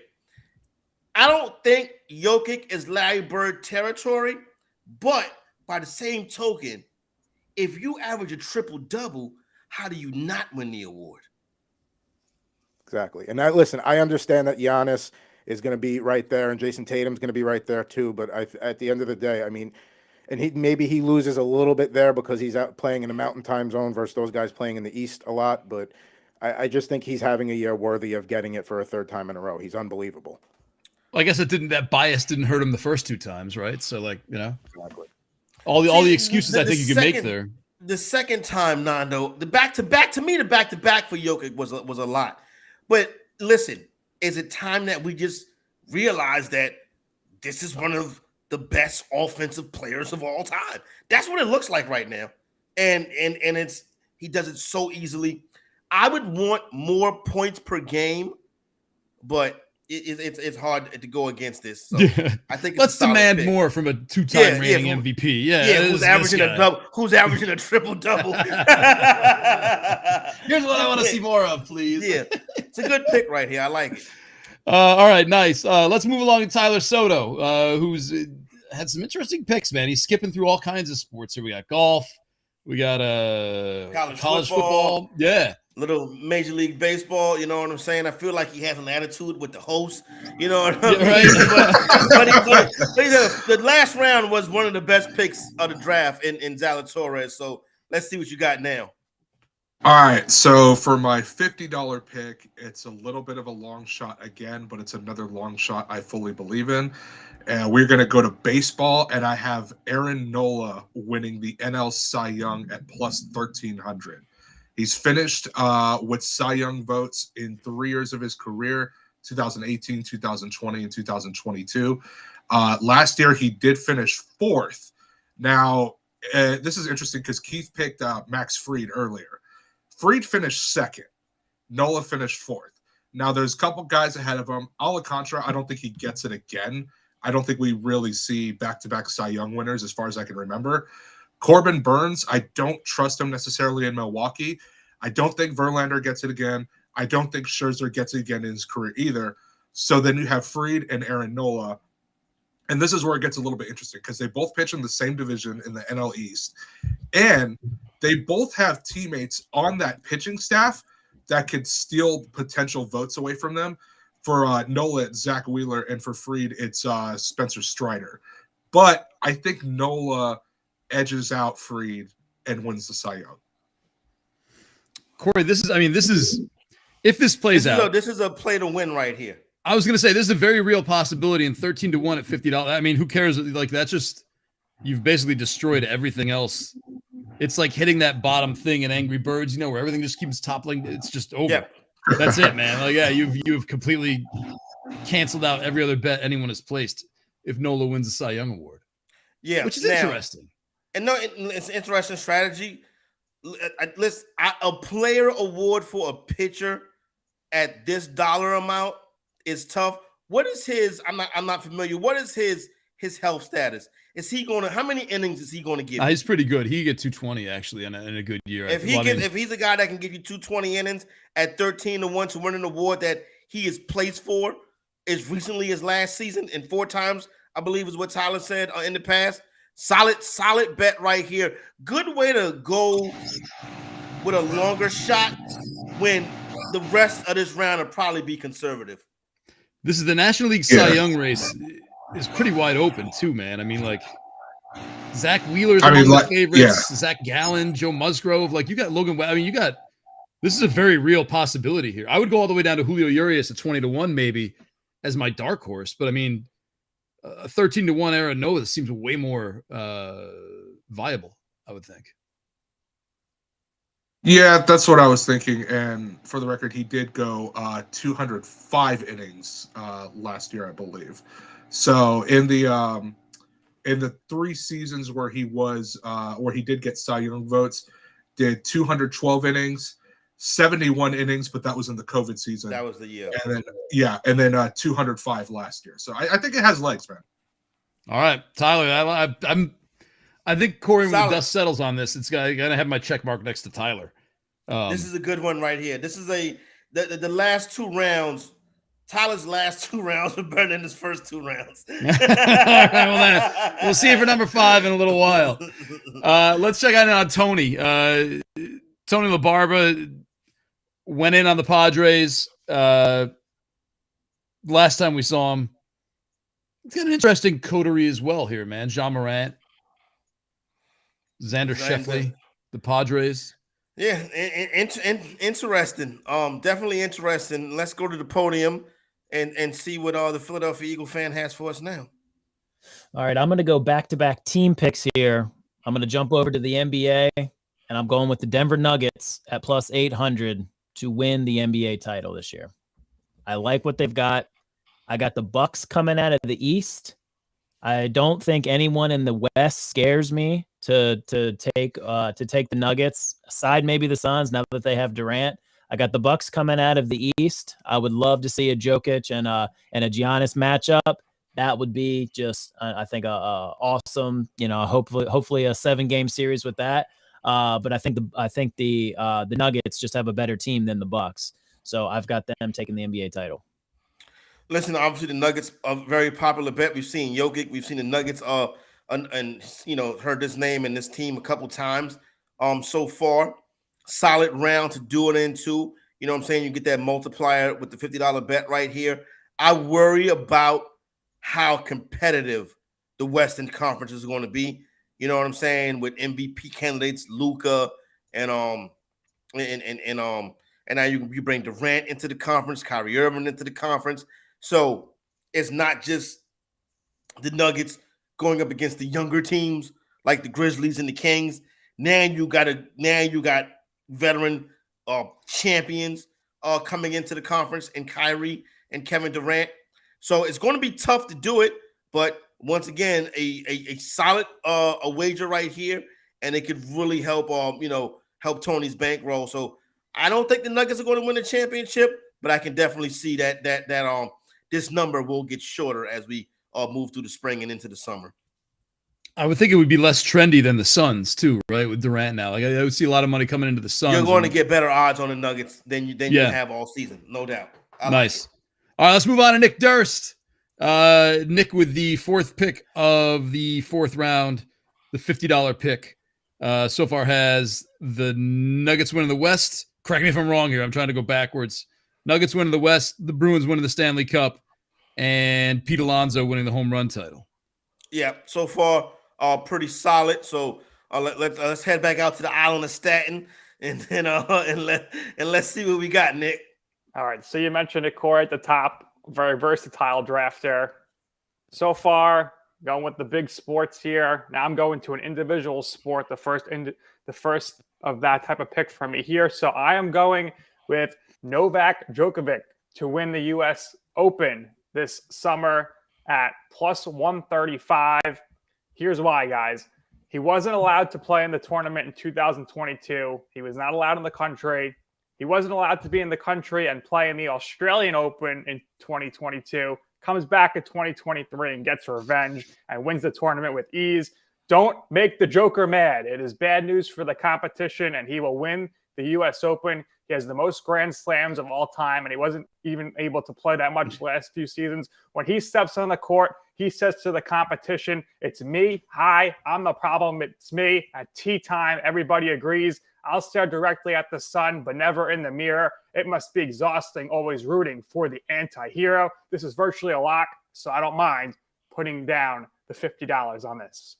Well, why not save it for 100, Nick? Because my $100 bet is even better, and you'll see if I get to it. So I would listen. This is a guy who's won this tournament 3 times, right? And you're getting him at plus odds. Nick, is he the favorite? He is the favorite, yes. Yeah, you're getting the favorite at plus money in this round right here. I think it's a solid look right here. I have no problem. I have no problems with this pick right now. I don't know much about the. I was going to say he's playing angry, angry on a hard court. Like that. I mean, that's going to be you can kill somebody. You can kill a spectator. Just think. You guys aren't tennis guys. I'm not huge either, but think about how Tom Brady played after the whole Deflategate. He came back from suspension, wins the MVP. They won the Super Bowl. So He's in the same mindset right now, Djokovic. Good narrative right there. I like it. Solid pick. That's a good narrative. All right, let's go to Keith for his last pick of the 4th round. We'll take a break. We'll hit the wheel and then hit the $100 round after that. Keith, welcome back to the show. All right. Keith's had some actually been full of fun picks. Go ahead, Keith. Yeah, I'm trying to have some fun with these picks. I'm not going chalk. I'm not going to be super dusty with all these chalk picks. Are you saying that Nick is going chalk? Yeah, I'm saying a little chalky over there. Just a little. Chalky. Okay. More shots fired. So we started off this round with Adam's pick of Jokic, and I'm going to go directly head to head with him, and I'm picking Joel Embiid to win the MVP. Plus 300. Listen, the guy was a follow-up to the MVP twice behind Jokic. I think there's severe voter fatigue. See Derrick Rose over LeBron, see Steve Nash over LeBron. Like, if they didn't give it to LeBron, they're not going to give it to Jokic. So I'm convinced that it's going to be Embiid. I don't think Doncic, now that he has Kyrie, that's going to lessen his chances. I think Giannis is still a chance that he could do it, especially with the injuries on the team. But I think Embiid's going to win it this year.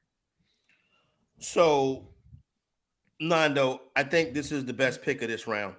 All right, yeah. Because the Jokic Embiid is, I think it's a real thing. And I think Keith spoke to that well. Each of the last 2 seasons, this award would have probably went to Joel Embiid if it wasn't for late season injuries. Now, Jokic, nothing against him, but Embiid's dominant big man too. I think Embiid is going for the award. I think he wants to win it. I think he's in a spot where he's going to have Philadelphia, probably the best 76er team we've seen, maybe since their championship era, to be honest with you. I think Joel Embiid, I think he plays angry the second half of the season after, not being an all-star starter. Now, the Jokic, the Jokic MVP in this round and the Djokovic, right? Both coming in that plus 135 to 165 range. You're getting plus 330 for the guy who was the runner-up of this award the last 2 years, losing it basically to the same guy. So I think this is a real good pick right here. Is there wasn't the thing against? Sorry, go ahead, Keith. Oh yeah, I was going to say the only concern I have for this is that Embiid has missed I think 12 games, and there's only been one MVP to that won, and they missed 11 games. So that's the only concern I really have is him missing time. Yeah. Was the problem? That's what it's been the last 2 years. It's not centers, right? Like centers never win. Kind of. It wasn't that the problem with Embiid preseason? It's like he's a big man, and Jokic is a big man too. And we've seen Shaq win the award. So a big man can be dominant, especially a big man like Joel Embiid, who is friendly. You know what I'm saying? Like a giant teddy bear type guy. You know what I'm saying? Not like an intimidator or something like that. So listen, I like it. I think it was the best pick of the round right here. So solid pick right here. All right. Tell you, let's take a quick break. That ends round 4. We're gonna go up to $100 now, and I guess see what people are made of. Is it gonna get conservative? Is it gonna get a little more fun?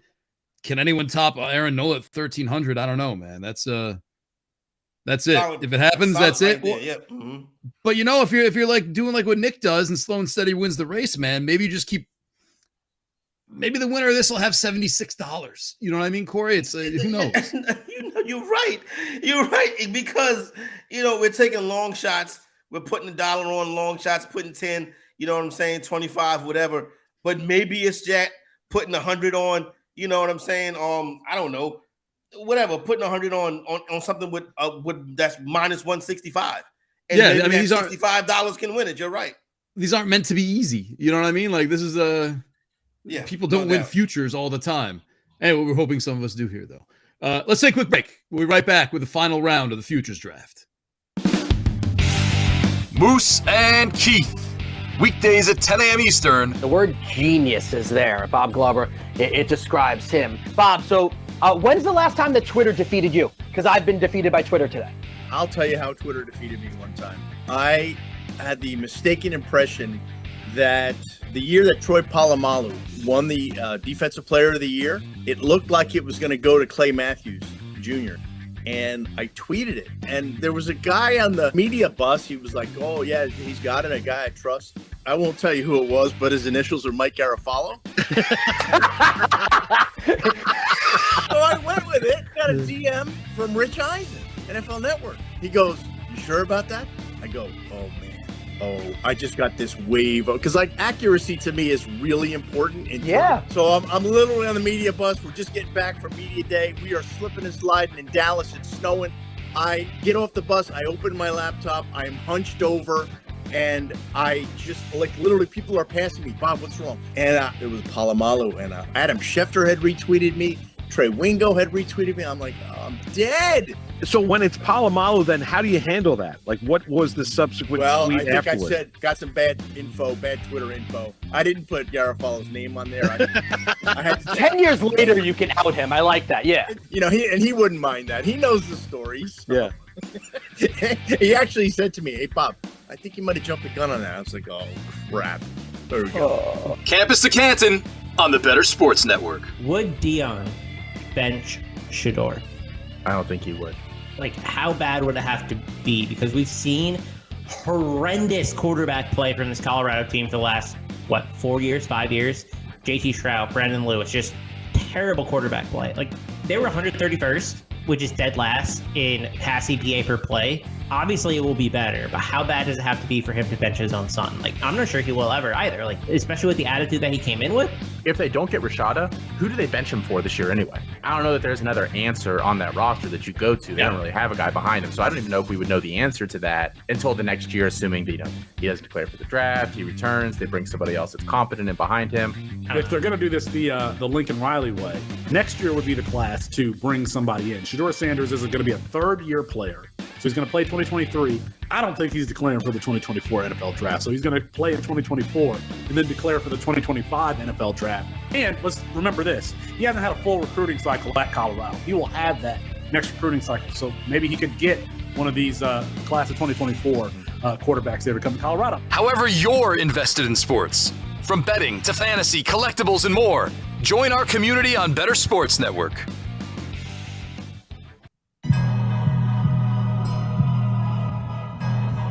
This is the Bettor Sports Futures Draft on Bettor Sports Network. Swing and a miss. He got him. Big time pitch by Aaron Nola. Here are your hosts, Corey Parson and Nando Fino. Welcome back, everybody. Little Aaron Nola for you. Thank you, MLB Network. MLB, whichever arm of MLB that's from. Corey, we're about to finish up. A final round. We're not finished. Yeah, we got some time left. But we are going to finish up the final round here. It seems like every time we try to guess the strategy, we guess wrong. So maybe we should stop that. This is a weird beast all of its own, It's no doubt. I would expect super duper conservatism in this round right here, but maybe there is a home run that's mispriced that we feel good about. So it's going to be interesting to see where everybody goes. Well, that's why I like the 1,300 Aaron Nola in the $50 round. Because then you can still have the $100 one to fall back and be conservative on. Like, should you try and go for the 150 and go conservative in both? I mean, if you're kind of, if you play it right in those earlier rounds, you're close enough, I think. That Aaron Nola was solid. The Aaron Nola was very solid. You know what I'm saying? Yeah. I think we would have gone Julio Urias there, just do on 20-1. I'm not a Nola guy. I'm not Aaron Nola. It's a little long. It is a little long shot-ish. That's why it's 13-1 for a reason, but I think there is some value in it. I like the idea. I don't like the pitcher. So that's wrong. Okay. Anyway, let's rock and roll. Final round. These are $100 futures bets. Let's forget about the draft. These are $100 futures bets right here from 5 people who know what they're talking about. How about that, Corey? How about Let's that? do it. Put some weight to it. All right, let's go. Keith, you're up. Let's hear what you got, man, for your final pick. $100 on any futures bet. What's it going to be? Yeah, I think this is might be one of my most risky picks, and I have a lot of faith in it. I think it's going to come true, but you know what? It's called gambling for a reason, and I want to have some fun with it. So I am picking the Seattle Mariners to win the AL West, plus 300. I love the young roster. I think taking Verlander away from the Astros, which is literally the win total between the two teams, 16 wins. Verlander had 17. I don't think the Astros are going to be able to replace the Verlander production. And the additions of good bats in that lineup, Teoscar, Wong, also Julio. I'm sorry, I'm blanking on his name at this moment. Julio Rodriguez? Yes, thank you. I blanked on his name. Julio Rodriguez, he is considered by some to be a potential MVP candidate. So this team is primed for takeoff. They have young starting pitchers who had very solid seasons, and maybe they could take that next step. And I think the Astros are going to come back down a little bit to earth. So you got a division with a dominant team, right? That's number one, and I understand the reasoning. But here's the thing. This is one of the most popular MLB futures. And when I see heavily bet futures, I worry about it. You know what I'm saying? Here's my deal, Keith. I would have liked this at plus 400, plus 500, plus 600. I think the odds are too short. I think the odds should be longer than 3-1 for the Mariners to take over the AL West from the Houston Astros. That'd be my thoughts on it.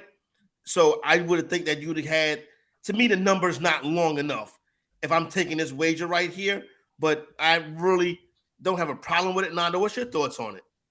I love it, man. Like we mentioned it earlier about, how they were, I think, the 8th favorite. I think the Astros last year, everything that went right for them went right. Even the good vibes, everyone wanted to see Dusty Baker win a World Series. That team, man, was kind of old. They lost some pieces that people are underrating. Carlos Correa's gone. We're talking about Justin Verlander. Well, Carlos Correa's been gone for a year anyway. But still, you could still feel the after effects of that. Gurriel's gone, and he was kind of a glue there. It's just like, I look at that team, and I look at, they're almost like, people are dumping on the Dodgers for losing a lot of talent. I don't think people are looking at the Astros as closely. And just like what went right last year for them was basically everything around every corner. Mariners are young and they're hungry and they're good, man. I don't think they're an over 100-win team this year, the Astros. I mean, they'll be in the 90s. I think Seattle can compete with that. I think it's very possible for them to win it. The Mariners, I would have gone a step further, man. I would have just gone World Series. Let's do it. They got the pitching. They got young, strong, electric pitching to get there, man. Let's rock on to Nick Durst. Nick, we have a pick. Corey, I would call this. Hey, Keith, thanks a lot, man. Good draft. Thanks, guys. I appreciate you having me. Corey, I don't know. Plus 300 for Mariners to win the AL West, I would consider still semi-conservative, by the way. For the $100 round, to turn that just into $300, I think that's pretty within the scope of what we thought was going to happen so far. I would want to see something that has been done before. Yeah. Right? So I would think, with me, Mariners to win the AL West, give me plus 500 in round 3. Yeah. That's how I looked at it. But, whatever. We'll see. No, you're right. I know what you're saying. I would have thought 300 was someone else. You know what I mean? Yeah, I think that's too short. I think that's too short for a team that hasn't done it yet. But time will tell. What's it telling us, though, man? I mean, like, you look at it's not like Washington is a huge online betting state. You know what I mean? Like, where like the numbers might be tilted a little bit. But I think it's real popular. Like coming into the NBA season, the Detroit Pistons over was very popular. I think when you see those real popular futures, like the Los Angeles Chargers to win the AFC West, when you see those real popular futures and they get bet down to short numbers, to me, that's a stay away spot. It's probably Julio Rodriguez is the poster boy for tops. They're pushing him then hard. Why not Julio Rodriguez to win the MVP? You could do that. It's plus 700, I think. Maybe that is the shot right there. Yeah, maybe that's it. All right, let's move it along to Nick Durst. Nick, your $100 future bet. Probably interesting. Corey, what do you think? That should be interesting. Let's see what it is. All right, Nick. All right, guys. For the first time since 1973, a basketball team will be champion in New York. It's the best basketball team in New York. No, it's not the Nets, and it's definitely not the Knicks. It is the super team of the New York Liberty, who are going to be the WNBA champs at plus 150. They got Breanna Stewart coming in to join Sabrina Ionescu. They got Jonquel Jones. They signed Courtney Vandersloot. It is a no-doubter. So even though the odds aren't that great, it is worth the $100 bet for me to make that profit. So with liberty and justice for all New Yorkers, the Liberty will be champs. Now, here's the deal. Now, I handicap Nick perfectly. Yeah. I talked about his range, right? Yep. And I talked about his issue, maybe his loyalty to New York. And now, with the bag on the line, he goes to the New York Liberty. You know what I'm saying? The weakness of being New York centric is going to bite him in the 5th round. He waited till the biggest moment to make the mistake. Pick? The Liberty aren't even the favorite in the WNBA. Do any New York basketball team win championships? Now you mean to tell me that the Liberty at plus 150? And yes, we are going into the WNBA era of super teams. Right. But this number is too short for a team that hasn't won anything. They have four of the 10 You still got the the Las Vegas Aces. Yeah, they're getting in some trouble here. If you saw some off the court issues, so stay away from that. They're the favorites, so I didn't want to take the favorites. I could have put the money on Ohtani here, which I considered for MVP, but I think he might get traded. So if he gets traded to the NL, that DQs him. So I wanted to just play it safe here with my money on something that I think is very realistic. I didn't feel comfortable betting an MLB team to win a championship or betting an NBA team to win a championship. So I went, if you look here, I'm very happy with my draft. Alonso pick. He's not the favorite to get the home runs leader, but he plus 900. I got the favorite in the NHL to win the championship at plus 450. I'm very happy with the way my draft. And listen, I think it came out. I think the first 3 rounds were about as good as it can get. I think the last 2. Listen, I think the tennis pick is solid. This one right here, because I like the Aces a lot. Maybe it's just me. I do think the Liberty are in the final. I would have wanted this at plus 250, plus 300. That's all I'm saying. I like this pick initially, and the more that I think about it, remember when the Lakers brought in like Karl Malone and Gary Payton, and that was like that super team. They couldn't play together. They were all people. Malone was at the end. Peyton was at the end. That's true too. But Nick, super teams normally don't work. Is Stewart in her prime? How old is Stewart? Stewart's probably 28, 29. Oh, I was thinking more like 34. Hold on a second. We're gonna look this up. She's only been league like 7 years. Ionescu is the best player. They bring in Vandersloot. You didn't even bring up the Maureen Johans, who I've been trying to buy her card for weeks, and it doesn't exist. So. Nothing out there. Should be out soon. Listen, Joe Tsai, he's very motivated to win now after his Nets blew up on him. So this is his team, the Liberty. He's going all in. They had a press conference for all these players the day after they trade Durant. So obviously they're just all about the Liberty right now. And if any team's going to win an NBA, if any team's going to win a basketball championship in New York, it's probably going to Liberty because the Knicks have no shot and the Nets have no shot. She's 28. Two right there. Nick Durst wins, man. She's 28 years old. All right. Solid draft. I like it. Solid draft. You know what I'm saying? And we'll see how it plays out. But I do like a lot of your selections. I was way off on Breanna Stewart. I feel like she's been around forever. All right. Thanks, Nick. Thank you. Thanks for injecting some WNBA into the show. Yeah. All right, Tony. When she was in college, it wasn't counting against her. Okay. That's why. That's it. Because you knew her as a college basketball player. That's why. No, she's from Syracuse. I remember when she was in high school. So even like that might more, be it. Like I might have just added some years on because of your length of how long you've known about her. Yeah, you read Syracuse.com every day like me, and you hear Breanna Stewart's name a bunch, and you're like, wow, no doubt. She's been around for a while. I was wrong, and I apologize.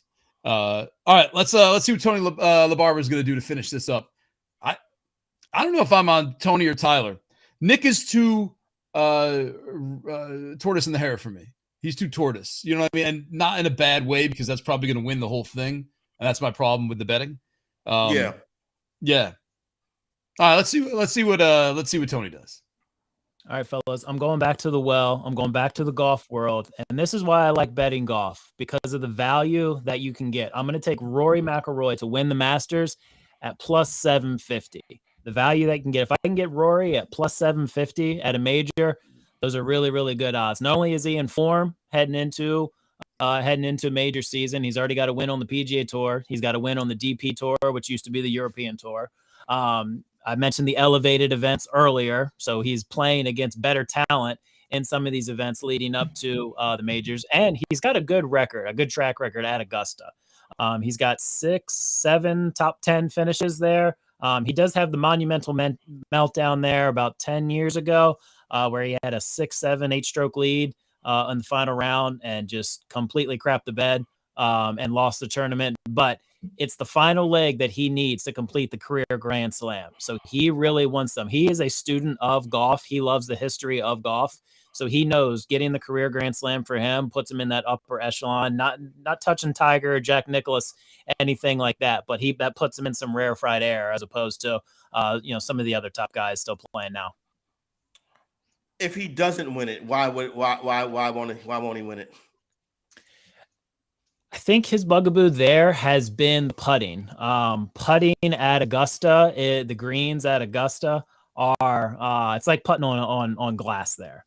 So I think that's been his main concern. He's been a little bit erratic off the tee at Augusta. Well, they've just lengthened the course again with some of the holes there as well. But I mean, Rory's one of the best drivers of the golf balls of the last 20, 30 years. So I don't have any issues there, especially like I said, him coming into major season with some form and some playing against some of the top competition.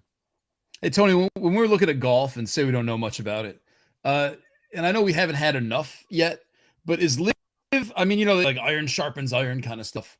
Is the fractured 2-tour format here going to hurt some guys who aren't having the highest of competitions in some of these secondary or third tertiary tier tournaments? Like, is that again, like, I don't know, we don't have a lot of data to go on, but looking forward, maybe, is there just like, you're not used to the pressure because the field's not as good, at the back end, you got these guys who probably shouldn't be playing in tournaments just to fill it out.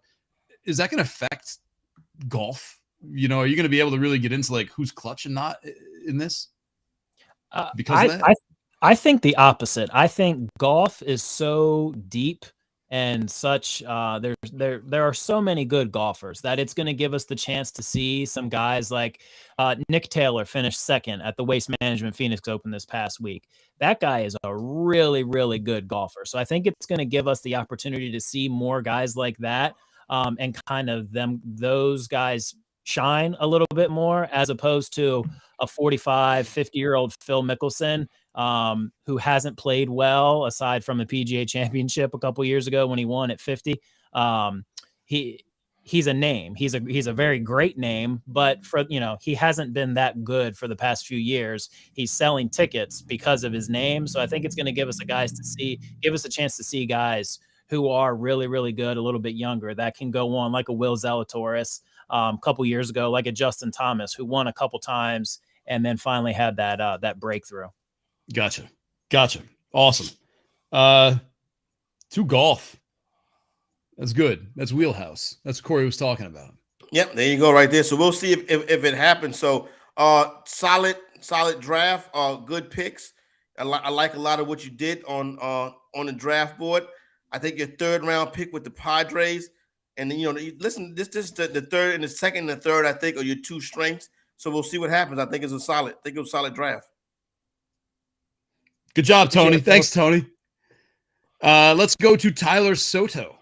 Tyler, right now, for me, the clubhouse leader, just because of his IDGAF attitude. No. Tyler, real strong in rounds 3 and 4. So hopefully he can finish off strong.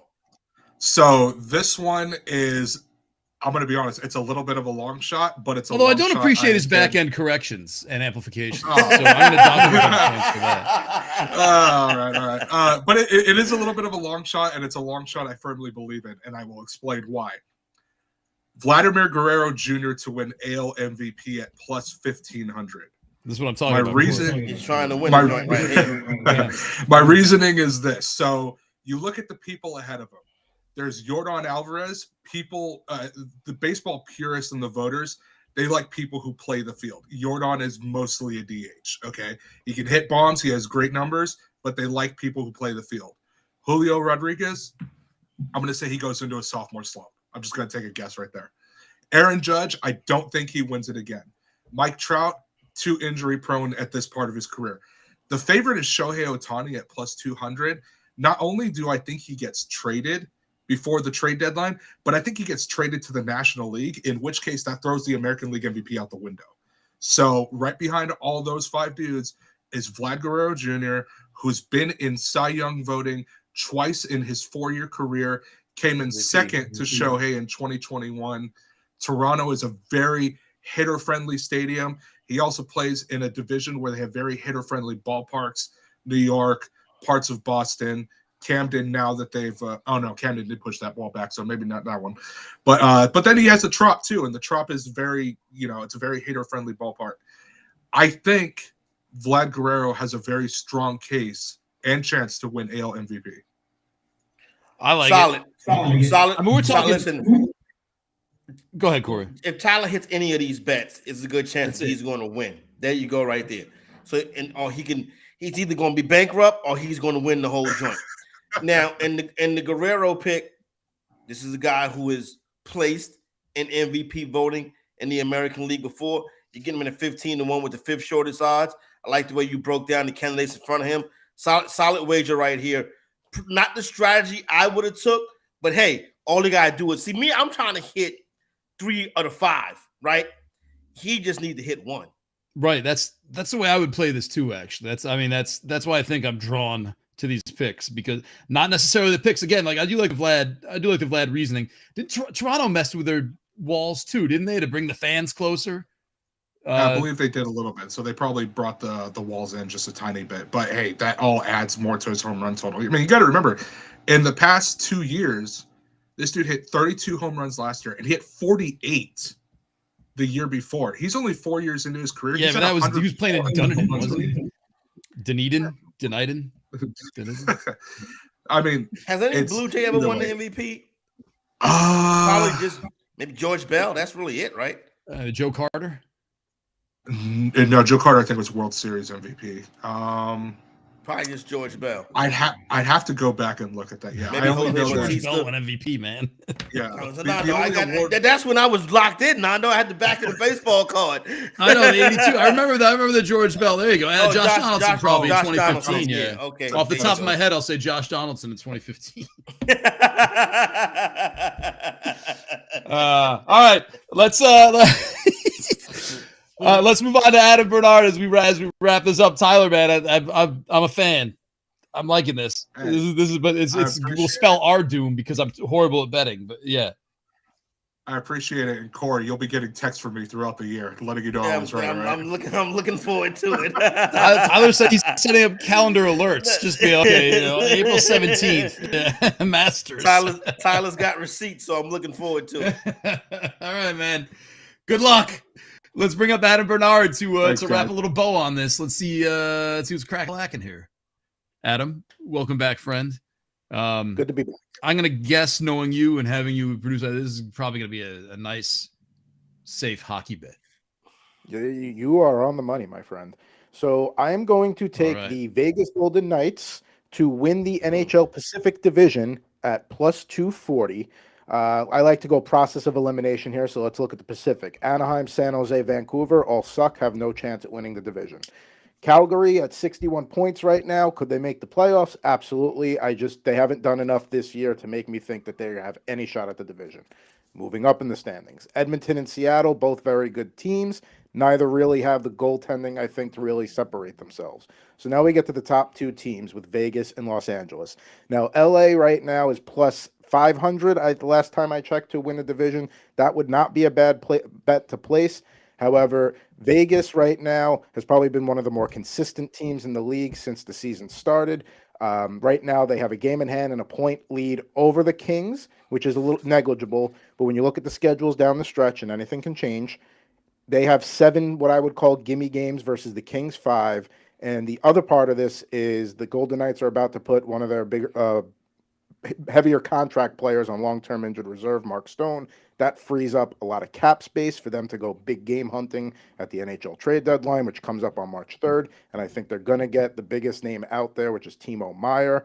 And if they get him, put your money in now at plus 240 before it goes down even further. All right, solid right here. Listen, I look at Adam, right? And let me ask you just about this final pick. Let me ask you a question. If they don't, if this bet right here, Vegas to win the Pacific at plus 240 doesn't hit, why? Right now, their starting goaltender, Logan Thompson, is week to week with an injury, although I do think he'll be back in time to make a difference. Aiden Hill has been a solid backup for them, and he's going to get the load for the next couple of weeks here. That would be the reason. The Kings are a pretty good team, and that would be, if anybody snipes them for it, I think it would be Los Angeles. They are also looking to be active at the deadline, although I don't think they're going to make as big a move as Vegas. And the West is wide open right now too. So either division you want to place a bet, there's really not. The West is super wide open right now. It's not like the East where you're looking at Boston and Carolina. Nando and Adam, I think it's a very smart draft. I think it was planned out right. I like rounds 3, 4, and 5 more than I like rounds 1 and 2. So I think Adam is in the mix as well. I feel like everyone's in the mix here. This $100 round is so interesting. And everyone's in the mix, but not to be a wimp about it.